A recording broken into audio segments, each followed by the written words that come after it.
Assalamualaikum warahmatullahi wabarakatuh, sahabat bunga tidur. Hari ini kita akan membahas kisah pendatang vs buaya gaib di Kampung Dayak. Namun sebelumnya, saya meminta kalian untuk menulis sholawat untuk Nabi Muhammad, agar kelak sholawat ini menjadi saksi mendapat syafaat di akhirat.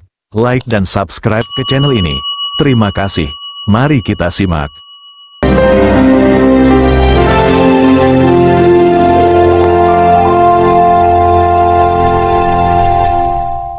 Di pedalaman Kalimantan, tersembunyi di tengah hutan lebat, terdapat sebuah desa kecil bernama Tanjung Bungai. Desa ini dihuni oleh komunitas Dayak yang masih memegang erat adat dan tradisi leluhur mereka. Kampung itu dikelilingi oleh sungai yang tenang, tetapi konon menyimpan rahasia yang hanya diketahui oleh warga setempat.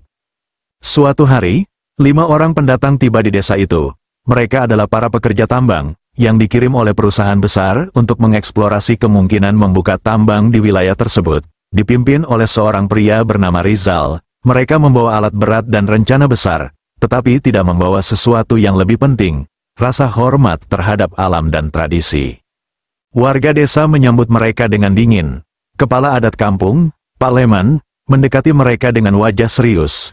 Kalian boleh berada di sini, tapi ingat satu hal, jangan ganggu sungai kami. Sungai itu bukan tempat biasa, katanya. Namun, peringatan itu hanya dianggap angin lalu oleh Rizal dan timnya. Salah satu anggota tim, Tony, malah menertawakan ucapan Pak Leman. Buaya gaib, itu cuma cerita buat nakut-nakutin anak kecil, katanya sambil terkekeh.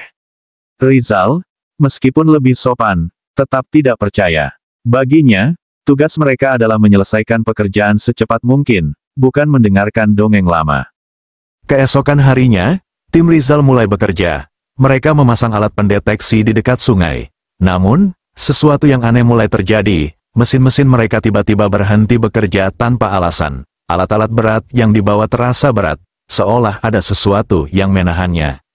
Di tengah hari, salah satu anggota tim melihat sesuatu di sungai. Seekor buaya raksasa muncul sebentar di permukaan air, lalu tenggelam kembali. "Hei, lihat itu, buaya besar," teriaknya. Tapi ketika yang lain datang untuk melihat, buaya itu sudah menghilang. Rizal, yang tidak percaya pada hal-hal gaib, menganggap itu hanya buaya biasa. Ia memutuskan untuk mendekati sungai dengan alat berat. Tetapi ketika mesin dinyalakan, suara gemuruh mengguncang tanah, air sungai mulai berputar, menciptakan pusaran besar. Warga yang melihat kejadian itu dari jauh segera berteriak, "Berhenti, kalian telah mengusik penjaga sungai." Namun, terlambat, dari pusaran air muncul sesosok buaya raksasa dengan mata merah menyala, ukurannya jauh lebih besar dari buaya biasa, dan kehadirannya membawa hawa dingin yang menusuk. Warga yang percaya bahwa itu adalah buaya gaib, penjaga sungai, segera lari ke rumah kepala adat untuk meminta perlindungan. Malam itu, desa diliputi suasana mencekam. Warga berkumpul di balai adat, berdoa kepada leluhur untuk melindungi mereka dari murka buaya gaib. Di sisi lain, tim Rizal mulai merasa tidak nyaman. Tony, yang sebelumnya paling meremehkan cerita gaib, merasa seperti diawasi sepanjang malam. Di tengah keheningan, terdengar suara gemuruh dari sungai. Ketika Rizal dan timnya keluar untuk melihat, mereka dikejutkan oleh sosok buaya raksasa itu yang kini berada di tepi sungai, menatap mereka dengan mata berkilau merah. "Pak Leman bilang benar," kata salah satu anggota tim dengan suara gemetar. "Kita harus minta maaf sebelum semuanya terlambat." Pagi harinya, Rizal menemui Pak Leman.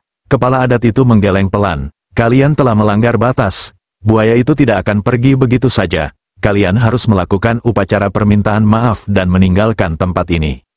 Dengan berat hati, Rizal akhirnya setuju. Ia mengikuti upacara adat yang dipimpin oleh Pak Leman. Sesajen diletakkan di tepi sungai, dan doa khusus dipanjatkan kepada penjaga sungai. Setelah upacara selesai, air sungai kembali tenang, dan buaya gaib tidak pernah muncul lagi. Namun, sebelum tim Rizal meninggalkan desa, Pak Leman memberi pesan terakhir. "Ingatlah, tidak semua yang ada di dunia ini bisa kalian jelaskan. Hormatilah alam dan segala penghuninya, karena mereka ada jauh sebelum kita." Cerita ini meninggalkan pelajaran penting, bahwa manusia tidak boleh serakah dan harus selalu menghormati keseimbangan alam, terutama di tempat-tempat yang masih dikuasai oleh kekuatan tak kasat mata. Setelah upacara selesai, suasana di kampung Tanjung Bungai kembali tenang. Rizal dan timnya, yang awalnya skeptis, mulai merasa lega. Namun, Tony, yang masih sulit menerima kenyataan tentang buaya gaib, kembali menunjukkan sifat keras kepalanya. Ah, itu cuma kebetulan. Upacara itu nggak ada hubungannya. Kita buang waktu saja, kata Tony sambil mengumpat. Rizal memperingatkannya, tetapi Tony tidak peduli.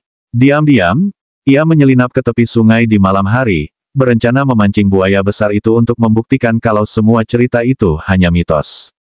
Namun, saat Tony melempar umpan ke sungai, udara tiba-tiba menjadi dingin. Kabut tebal menyelimuti area sungai, dan suasana berubah mencekam. Dari tengah sungai, terdengar suara gemuruh, seolah ada sesuatu yang bergerak di bawah air. Tiba-tiba, seekor buaya raksasa muncul dari permukaan dengan sorot mata merah menyala, menatap tajam ke arah Tony. Dengan tubuh gemetar, Tony mencoba berlari, tetapi ia tersandung dan jatuh ke tanah. Buaya itu mendekat. Namun, alih-alih menyerang, ia hanya mengeluarkan suara gemuruh keras yang menggema di seluruh desa. Warga desa yang mendengar suara itu langsung keluar dari rumah mereka. Rizal dan anggota tim lainnya segera berlari ke arah sungai dan menemukan Tony yang berlutut di tepi air. Wajahnya pucat pasi, ia menunjuk ke arah sungai, tetapi buaya itu sudah menghilang. Pak Leman datang dengan wajah muram. Aku sudah bilang, jangan coba-coba melawan apa yang tak terlihat.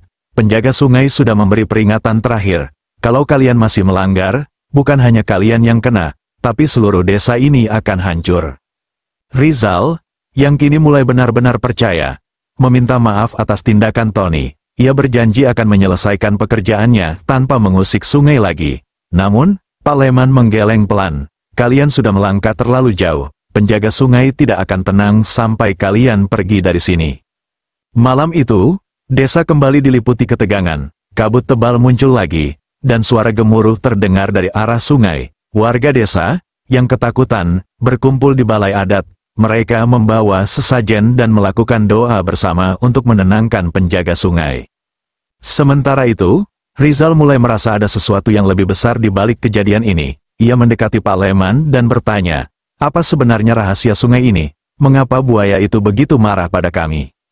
Pak Leman menatapnya lama sebelum menjawab, sungai ini adalah bagian dari kehidupan kami. Penjaga sungai itu adalah roh nenek moyang kami yang menjaga keseimbangan alam di sini. Kalian datang dengan keserakahan, mencoba mengubah apa yang seharusnya tidak disentuh. Penjaga sungai tidak hanya melindungi desa ini, tetapi juga seluruh kehidupan di sekitarnya. Rizal tersentak. Ia mulai memahami bahwa perbuatannya bukan hanya mengancam desa, tetapi juga ekosistem yang lebih luas. Namun, ia tidak tahu bagaimana cara memperbaikinya. Di tengah kebingungan, Tony, yang masih diliputi rasa tidak percaya, membuat rencana nekat. Ia berencana menggunakan bahan peledak untuk menghancurkan sebagian dasar sungai, berharap buaya itu akan pergi selamanya. Rizal, yang mengetahui rencana itu, mencoba menghentikannya, tetapi Tony bersikeras. Kalau kita tidak melakukan ini, kita tidak akan bisa menyelesaikan pekerjaan kita. Jangan lupa, kita punya target yang harus dicapai, katanya dengan nada keras. Namun, malam itu, ketika Tony dan beberapa anggota tim lain bersiap melaksanakan rencananya, sesuatu yang mengerikan terjadi. Dari dalam kabut, sosok buaya raksasa muncul lagi. Kali ini lebih besar dan lebih menyeramkan. Tubuhnya tampak bersinar kemasan, dan suara gemuruhnya membuat tanah bergetar.